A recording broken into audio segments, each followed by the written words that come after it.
السلام عليكم ورحمة الله. إن الحمد لله نحمده ونستعينه ونستغفره ونعوذ بالله من شرور أنفسنا ومن سيئات أعمالنا. من يهده الله فلا مضل له ومن يضلل فلا هادي له. ونشهد أن لا إله إلا الله وحده لا شريك له أرسله بالحق بشيرا ونذيرا وداعيا إلى الله بإذنه وسراجا منيرا. أما بعد فقد قال الله تعالى في كلامه المجيد وفرقانه الحميد. أعوذ بالله من الشيطان الرجيم. بسم الله الرحمن الرحيم.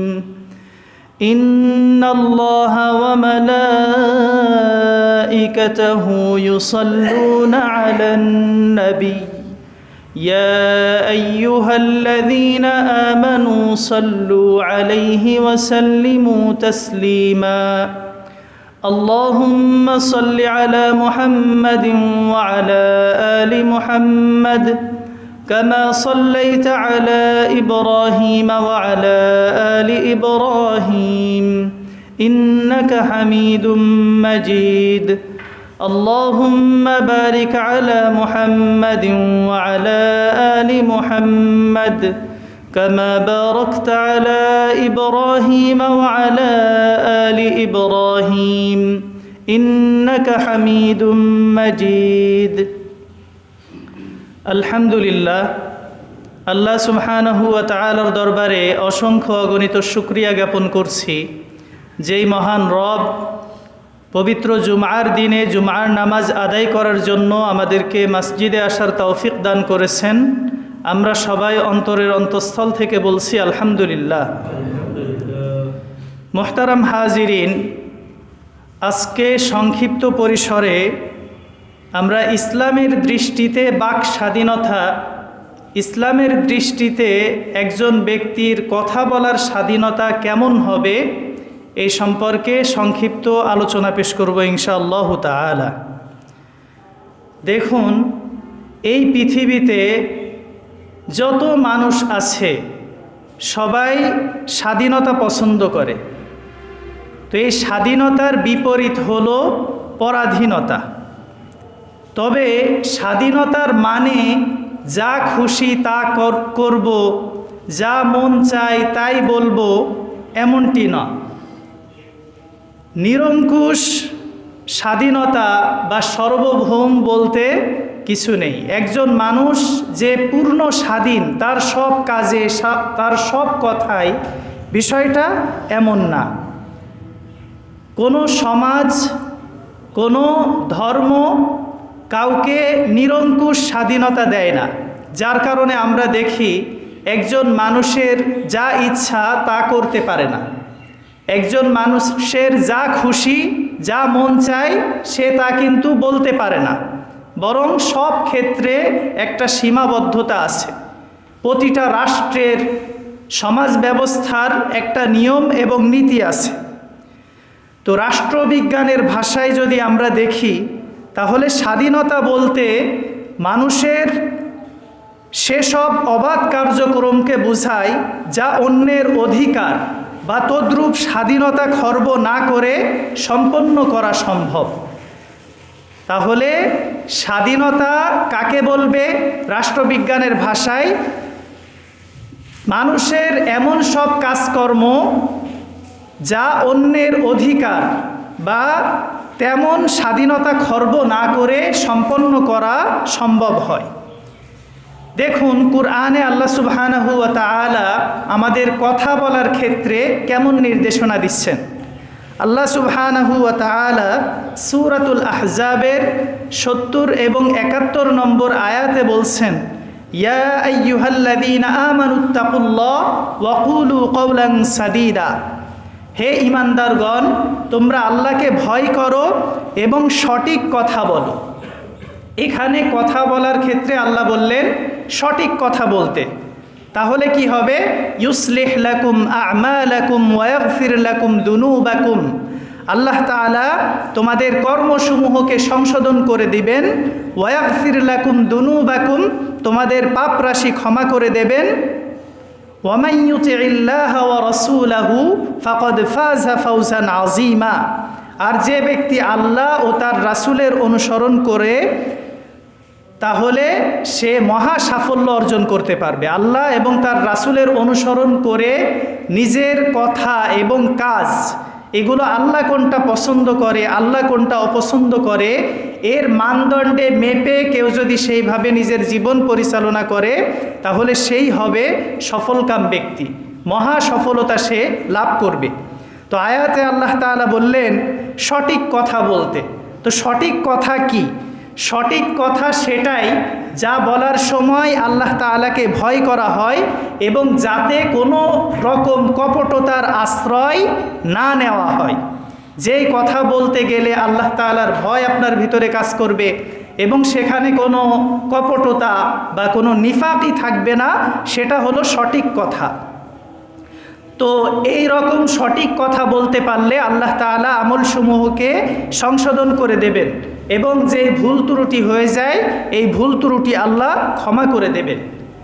তো দেখুন আয়াতে আল্লাহ তাআলা বলছেন আল্লাহ এবং তার রাসূলের অনুসরণ করলে তারা বিরাট সফলতা লাভ করবে।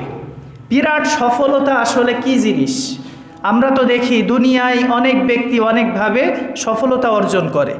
তো দেখুন এই দুনিয়া এবং আখেরাতের সফলতার মধ্যে সবচেয়ে বড় সফলতা হলো আখেরাতের সফলতা। দুনিয়ার সফলতা এইটা তো ক্ষণস্থায়ী, ক্ষণিকের, যা এখন আছে এবং কিছুক্ষণ পরেই থাকে না। তো এই সফলতা বা দুনিয়ার সফলতাকেই যারা প্রাধান্য দেয়, এই সফলতাকেই যারা প্রকৃত সফলতা মনে করে, তারা হলো কাফের, মুশরিক এবং মুনাফিক শ্রেণীর। তো দুনিয়ার জীবনে তারা বাহ্যিকভাবে সফল হলেও পরিণাম হলো, এই সফলতার পরিণাম হলো ব্যর্থতা। পক্ষান্তরে মুমিন, তাদের অবস্থা যদি আমরা দেখি যে দুনিয়ার জীবনে তারা দুনিয়ার বিবেচনায় ব্যর্থ হলেও আখেরাতের বিবেচনায় কিন্তু তারা সফল। যেমন অনেক নবী রাসূল তারা তাদের কাজকর্ম করতে গিয়ে প্রতিপক্ষের হাতে তাদের জীবন দিতে হয়েছে। হযরত মূসা আলাইহিস সালামের অনুসরণকারী যারা ছিলেন, এইভাবে প্রত্যেক নবীর অনুসরণকারী যারা ছিলেন তাদেরকে বিভিন্ন জুলুম নির্যাতনের শিকার হতে হয়েছে। তো দুনিয়ার জীবনে তাদেরকে ব্যর্থ বলা হলেও পরকালের বিবেচনায় তারা সফল এবং তাদের জীবন অনুসরণ করেছে যারা যুগে যুগে, তারাই সফলতা লাভ করেছে এবং করবে। তো মুহতারাম হাজিরিন, তো এখন আমরা দেখব যে ইসলামের দৃষ্টিতে আসলে বাক স্বাধীনতার অর্থ কী। বাক স্বাধীনতা বলতে আল্লাহ তাআলার সন্তুষ্টির লক্ষ্যে স্বাধীনভাবে নিজের বক্তব্য ও মত প্রকাশের স্বাধীনতা বুঝিয়ে থাকে। তাহলে আল্লাহ তাআলার সন্তুষ্টির লক্ষ্যে স্বাধীনভাবে নিজের মত প্রকাশের যেই শক্তি, এটাকে বুঝিয়ে থাকে নিজের মত প্রকাশের স্বাধীনতা। তো এটা হতে হবে আল্লাহ তাআলার সন্তুষ্টির লক্ষ্যে। তো এই স্বাধীনতা বা মত প্রকাশ, এই ক্ষেত্রে লক্ষ্য রাখতে হবে যা অন্যের মত প্রকাশকে কখনো, অন্যের মত প্রকাশের যে অধিকার রয়েছে এই অধিকার ক্ষুণ্ণ করে না। পক্ষান্তরে এর বিপরীত, শয়তানের সন্তুষ্টির লক্ষ্যে কোনো কাজ করলে বা কোনো কথা বললে সেটা বাক স্বাধীনতা হিসেবে গণ্য হবে না, বরং সেটাকে বলা হবে স্বেচ্ছাচারিতা এবং সেই স্বাধীনতা হবে পশুত্বের স্বাধীনতা, যেই স্বাধীনতা একটা সমাজের জন্য হুমকি স্বরূপ। তাহলে ইসলামের দৃষ্টিতে বাক স্বাধীনতার মানদণ্ড আমরা কি বুঝলাম? যেটা আল্লাহ তাআলাকে ভয় করে আল্লাহ তাআলার সন্তুষ্টি কামনায় যেই স্বাধীনতা বা মত প্রকাশ করা হবে সেটাই প্রকৃত বাক স্বাধীনতা। ও পক্ষান্তরে শয়তানের সন্তুষ্টি কামনার লক্ষ্যে যদি কোনো কথা বা কোনো মত প্রকাশ করা হয় তাহলে সেটা বাক স্বাধীনতা না, সেটা স্বেচ্ছাচারিতা, এবং এই স্বাধীনতা হলো পশুত্বের স্বাধীনতা, যা মানব সমাজের জন্য হুমকি স্বরূপ। তো এই যে বর্তমানে বাক স্বাধীনতার নামে যা খুশি তাই বলা এবং আমার মনে যেটা আসছে যাকে খুশি তাকে গালি দেওয়া, যাকে খুশি তাকে কটূক্তি করা, এটা শুধু মানুষের ভিতরে সীমাবদ্ধ থাকছে না, বরং আল্লাহ তাআলাকে নিয়ে অবাধে স্বেচ্ছাচারীভাবে নিজের যা মন চাচ্ছে তাই বলছে। রাসূল সাল্লাল্লাহু আলাইহি ওয়াসাল্লামকে নিয়ে অবাধে কটূক্তি করা হচ্ছে, ইসলাম ধর্ম নিয়ে কটূক্তি করা হচ্ছে। এইভাবে ব্যক্তি পর্যায়ে ইসলাম একজন ব্যক্তির সম্মানকে যেভাবে মর্যাদা দিয়েছে, একজন ব্যক্তির অধিকার এবং তার মান সম্মানের যে নিরাপত্তা দিয়েছে, এই নিরাপত্তা অন্য কোনো ধর্ম, অন্য কোনো মতবাদ দিতে পারেনি। ইসলামে অন্য মানুষের গীবত করা, পরনিন্দা করা, মানুষের অগোচরে বিভিন্ন ধরনের খারাপ কথা বলা, মানুষকে গালি দেওয়া, তাকে কোনো খারাপ নামে ডাকা, এইসব বিষয়কে হারাম বলে সাব্যস্ত করেছে। তাহলে যিনি এই মানুষের স্রষ্টা, যিনি আমাদের জীবন বিধানের স্রষ্টা, যিনি আমাদের জীবন পরিচালনার জন্য সংবিধান দিয়ে দিয়েছেন, সেই আল্লাহ তাআলাকে নিয়ে এবং সেই রাসূল সাল্লাল্লাহু আলাইহি ওয়াসাল্লামকে নিয়ে যারা কটূক্তি করছেন তাদের পরিণাম কতটা ভয়াবহ।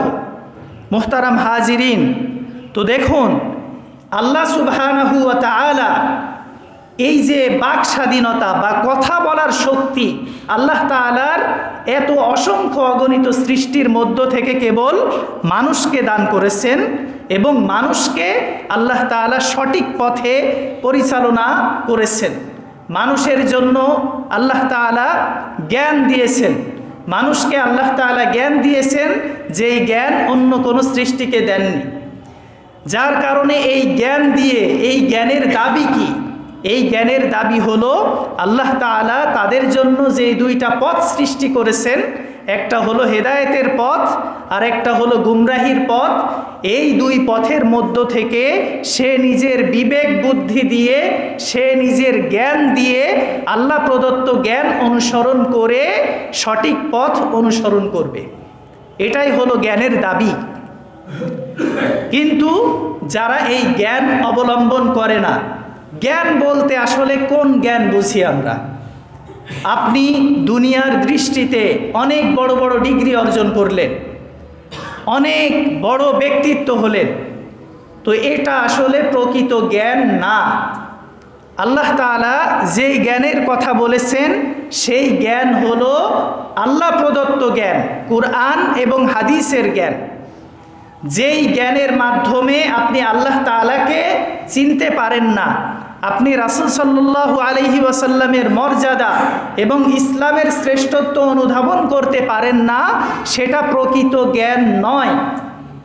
হাদিসে রাসূল করিম সাল্লাল্লাহু আলাইহি ওয়াসাল্লাম বলেছেন, যার ভিতরে কুরআন হাদিসের জ্ঞান নেই তার অন্তরটা খালি ঘরের মতো। একটা খালি ঘরের যেমন কোনো দাম থাকে না, তো একজন মানুষ তার ভিতরে কুরআন হাদিস, একজন মুসলিমের মধ্যে কুরআন এবং সুন্নাহর জ্ঞান এবং আল্লাহ তাআলার একত্ববাদের জ্ঞান, আল্লাহ তাআলার শ্রেষ্ঠত্ব, রাসূল সাল্লাল্লাহু আলাইহি ওয়াসাল্লামের শ্রেষ্ঠত্ব, এই জ্ঞান যদি না থাকে তাহলে সে হলো খালি ঘরের মতো, তার এই জ্ঞানের কোনো মূল্য নেই। তো আল্লাহ তাআলার কাছে একজন মানুষ শ্রেষ্ঠ বিবেচিত হয় জ্ঞান থাকা আর না থাকার ভিত্তিতে। কুরআনে আল্লাহ সুবহানাহু ওয়া তাআলা বলছেন, ইয়ারফাইল্লাহুল্লাযীনা আমানু মিনকুম, তোমাদের মধ্যে যারা ঈমান এনেছে আল্লাহ সুবহানাহু ওয়া তাআলা তাদের মর্যাদাকে উন্নীত করেন। ওয়াল্লাযীনা উতুল ইলমা দারাজাত, এরপরে আল্লাহ বলছেন যাদেরকে জ্ঞান দেওয়া হয়েছে তাদের মর্যাদাকে আল্লাহ কয়েক ধাপ উন্নীত করেন। অন্য আয়াতে আল্লাহ তাআলা বলছেন, কুল হাল ইয়াস্তাবিল্লাযীনা ইয়ালামুনা ওয়াল্লাযীনা লা ইয়ালামুন। হে নবী, আপনি বলে দেন, যারা জানে আর যারা জানে না তারা কি সমান হতে পারে? তারা কখনোই সমান হতে পারে না। তো একজন আলেম, এই জন্যই একজন আলেম এবং একজন সাধারণ মানুষের দৃষ্টান্ত দিতে গিয়ে রাসূল বলেছেন যে একজন আলেমের দৃষ্টান্ত হলো তোমাদের মধ্যে সবচেয়ে বেশি যে ইবাদত বন্দেগী করে তার উপরে আমার শ্রেষ্ঠত্ব যেমন, একজন আলেমের শ্রেষ্ঠত্ব তেমন। সব তারার উপরে একটা চাঁদের শ্রেষ্ঠত্ব যেমন, তোমাদের সব মানুষের ভিতরে যে আল্লাহকে চেনে, কোরআন সুন্নাহর জ্ঞান যার ভিতরে আছে তার শ্রেষ্ঠত্ব তেমন। সব তারার উপরে চাঁদের শ্রেষ্ঠত্ব যেমন, আল্লাহকে চেনা একজন প্রকৃত আলেমের দৃষ্টান্ত তেমন। তাহলে আমরা কি বুঝলাম? যে জ্ঞান বলতে আমরা যে দুনিয়াবি শিক্ষায় শিক্ষিত হয়ে অনেক বড় ডক্টরেট অর্জন করলাম, অনেক বড় বড় ডিগ্রি অর্জন করলাম, এই জ্ঞান বৃথা যদি আমার ভিতরে আল্লাহ তাআলার জ্ঞান, আল্লাহ তাআলার পরিচয়, রাসূল সাল্লাল্লাহু আলাইহি ওয়াসাল্লামের পরিচয়, দ্বীন ধর্মের পরিচয়, আমার ভিতরে নৈতিকতা ইত্যাদি না থাকে, তাহলে আমার এই জ্ঞানের কোনো মূল্য নেই। তো মুহতারাম হাজিরিন, প্রতিটা মানুষকে আল্লাহ তাআলা পৃথক পৃথক মেধা, রুচি এবং শক্তি ও জ্ঞান দিয়ে সৃষ্টি করেছেন।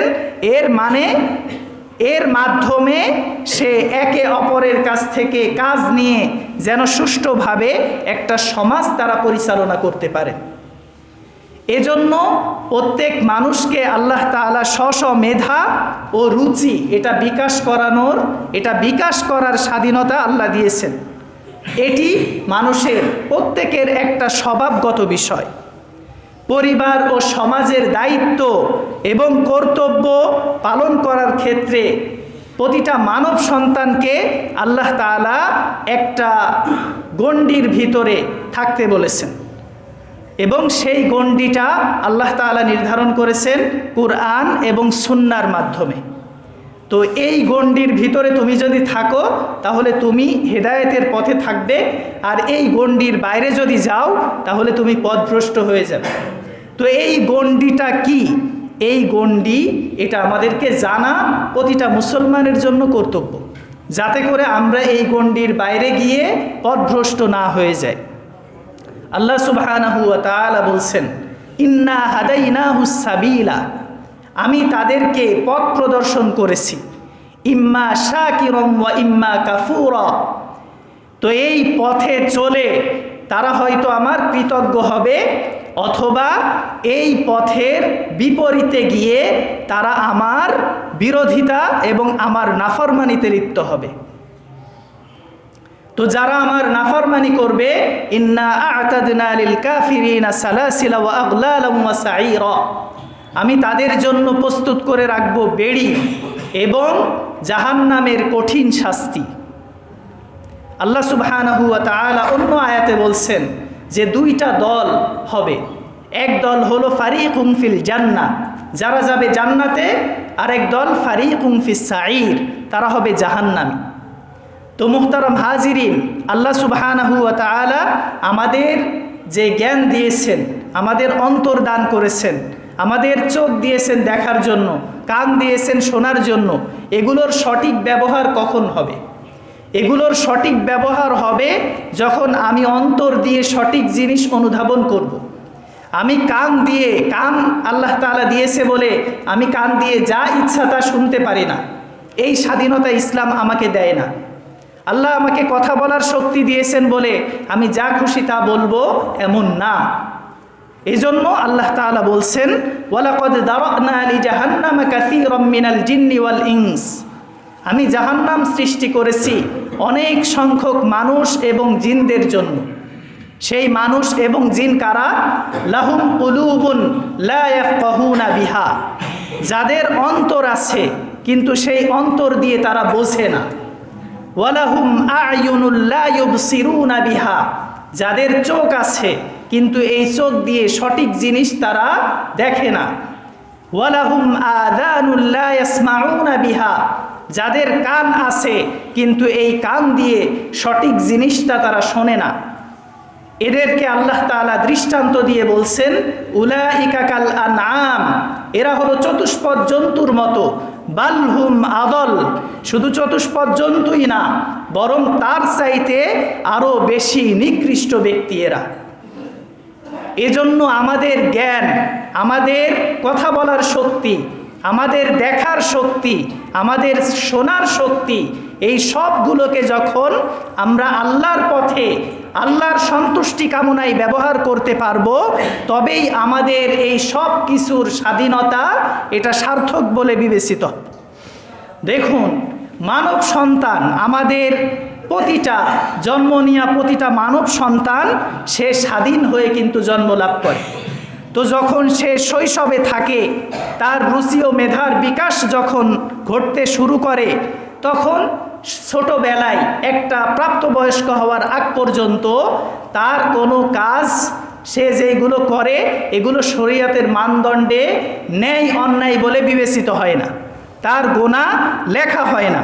কিন্তু এই বয়সটা যখন পার করে সে প্রাপ্ত বয়সে উপনীত হয়, তখন তার বিভিন্ন ধরনের বিধিনিষেধ, সন্তান যখন 7 বছর হবে তাকে নামাজের আদেশ করতে হবে, 10 বছর হলে নামাজ না পড়লে তাকে মৃদু প্রহার করতে হবে। এরপরে যখন তার বয়স আরও বাড়বে তখন তার উপরে আল্লাহ তাআলার বিধান সেগুলো প্রযোজ্য হবে, সেই বিধান অনুযায়ী সে চললে সে সঠিক পথে চলবে এবং সঠিক ব্যক্তি হিসেবে বিবেচিত হবে। আর যদি এই বিধান সে অনুসরণ না করে তাহলে সে পথভ্রষ্ট হয়ে যাবে। এজন্য ইসলামে বাক স্বাধীনতার অর্থ হলো সঠিক ও সত্য কথার স্বাধীনতা। ইসলামে বাক স্বাধীনতা মানে সঠিক ও সত্য কথার স্বাধীনতা। এর বিপরীতে শয়তানের উদ্দেশ্য হাসিলের জন্য তার সন্তুষ্টি কামনায় যেসব কথাবার্তা বলা হবে সেগুলোকে বলা হবে স্বেচ্ছাচারিতা, এবং সেগুলোর মাধ্যমে একটা সমাজ কলুষিত হয়ে যায়। দেখুন, ইসলাম ধর্মে আল্লাহ তাআলা যে স্বাধীনতা দিয়েছেন, এর বিপরীতে আমরা যদি অন্য স্বাধীনতা দেখি, অন্যান্য ধর্মের স্বাধীনতা, নাস্তিকতার স্বাধীনতা, তাদের এই স্বাধীনতা হলো নিয়ন্ত্রণহীন। এগুলো ধর্ম ও সমাজের নামে, যদিও তারা বলে মানবিকতার নামে, তারা বিভিন্ন কথাবার্তা যেগুলো উপস্থাপন করে এগুলো একটা মানব সমাজের জন্য, একটা মানব সভ্যতার জন্য হুমকি স্বরূপ। তারা যেই স্বাধীনতার কথা বলে এই স্বাধীনতা শুধু যারা উপরে থাকে এই শ্রেণীর জন্য, যারা নিম্ন স্তরে থাকে তাদেরকে কিন্তু এই স্বাধীনতা দেওয়া হয় না। যার কারণে নিম্ন শ্রেণী যখন প্রতিবাদ করে এবং তারা যখন তাদের বিরুদ্ধে কথা বলে, বিভিন্নভাবে তাদেরকে দমন করা হয়, বিভিন্নভাবে তাদেরকে পীড়ন করা হয়। দেখুন, ইসলাম পূর্বে কি সব স্বাধীনতা প্রচলিত ছিল। মানুষকে তখন গোলাম হিসেবে বিক্রি করা হতো, নারীদের কোনো কথা বলার স্বাধীনতা ছিল না, তাদেরকে যেভাবে খুশি সেভাবে ব্যবহার করা হতো।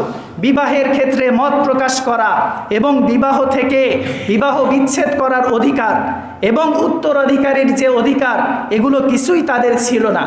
এমনকি হিন্দু সমাজে যখন একটা নারীর স্বামী মারা যেত তখন স্বামীকে যেই চিতায় আত্মহুতি দেওয়া হয়, যেই চিতায় জ্বালানো হয়, স্ত্রীকে সেই চিতায় ঝাঁপ দিয়ে আত্মহুতি দিতে হতো।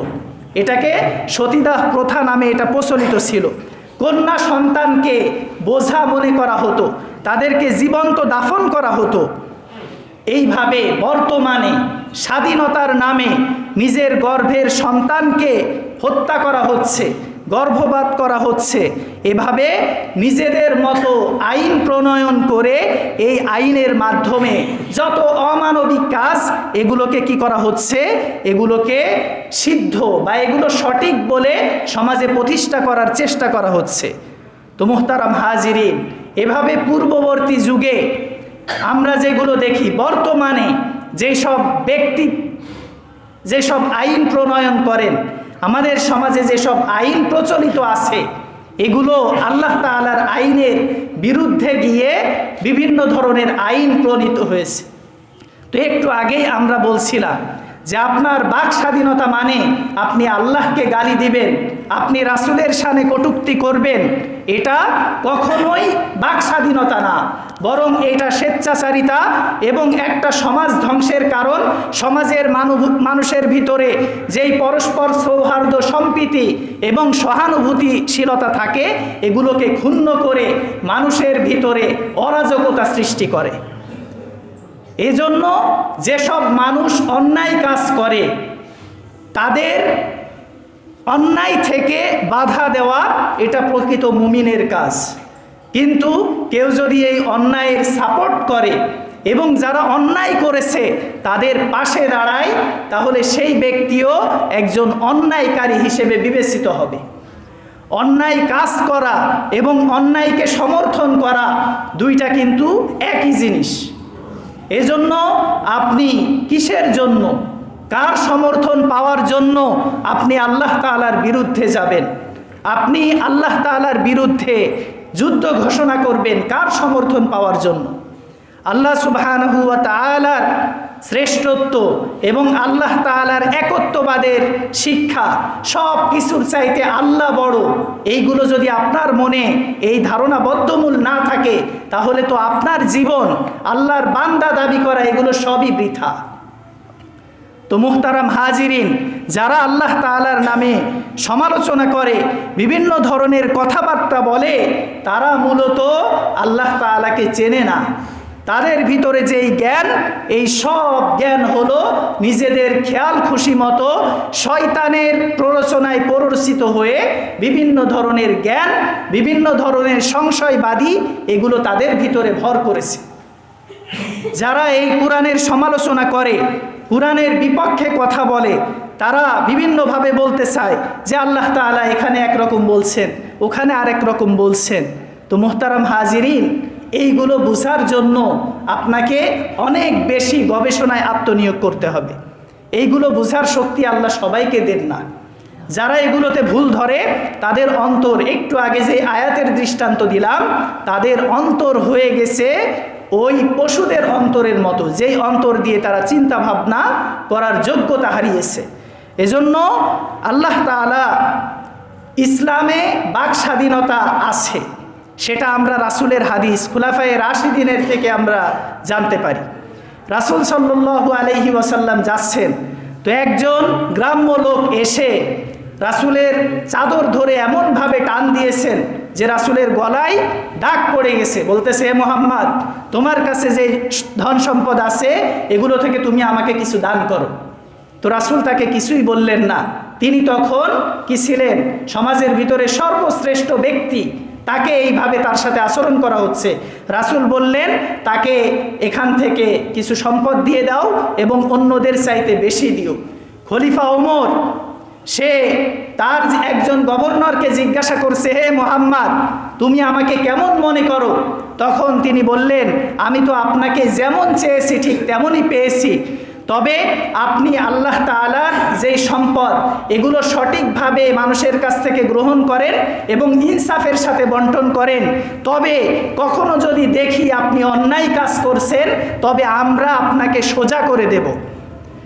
তখন তিনি শাসক খলিফা ওমরকে বলছেন, আপনি অন্যায় করলে আপনাকে আমি সোজা করে দেব।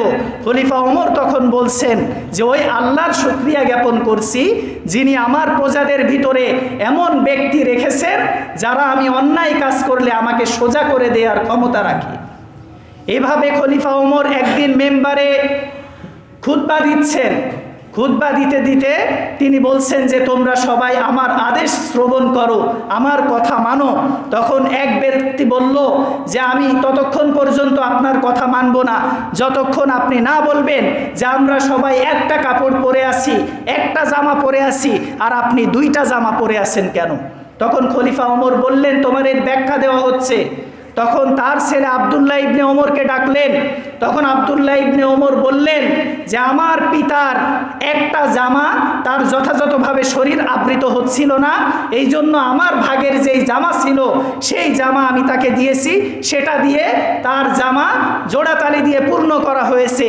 তখন সেই ব্যক্তি বলল, খলিফা ঠিক আছে, এইবার আমি আপনার কথা শুনব এবং আপনার কথা আমি মান্য করব। এই হলো জবাবদিহিতা। কিন্তু বর্তমানে যারা সমাজের উঁচু স্তরে রয়েছে, আপনি তাদেরকে এরকম জবাবদিহিতার আওতায় আনতে পারবেন? আপনি তাদের সামনে গিয়ে সব ধরনের স্বাধীনতার কথা বলতে পারবেন? বলতে পারবেন না। তাহলে বাক স্বাধীনতার নামে বর্তমান সমাজে যা শুরু হয়েছে, এগুলো একটা সমাজকে গৃহযুদ্ধ, অস্থিরতা এবং সমাজের যে সৌহার্দ্য সম্প্রীতি রয়েছে এগুলো বিনষ্ট করার মাধ্যম। এজন্য এই জাতীয় ব্যক্তিকে নিয়ন্ত্রণ করতে হবে, এদের লাগাম টেনে ধরতে হবে, আমাদের সচেতন হতে হবে এবং আল্লাহ রাসূলের সম্মান এবং তাদের মর্যাদার ব্যাপারে কোনো আপোষ মুসলমান কখনো করতে পারবে না। এই জন্য যারা বাক স্বাধীনতার নামে একটা সমাজের সৌহার্দ্য সম্প্রীতি বিনষ্ট করতে চায় তাদের লাগাম টানতে হবে, না হলে এই সমাজ ব্যবস্থা কখনো সঠিকভাবে পরিচালিত হতে পারে না। তো এতক্ষণ যাবৎ আমরা যেই কথাগুলো বললাম, আল্লাহ সুবহানাহু ওয়া তাআলা সঠিক কথা বুঝে সঠিক কথা আমল করার এবং বলার তৌফিক দান করুন। আমিন। ওয়া আখিরু দাওয়ানা আনিল হামদুলিল্লাহি রাব্বিল আলামিন।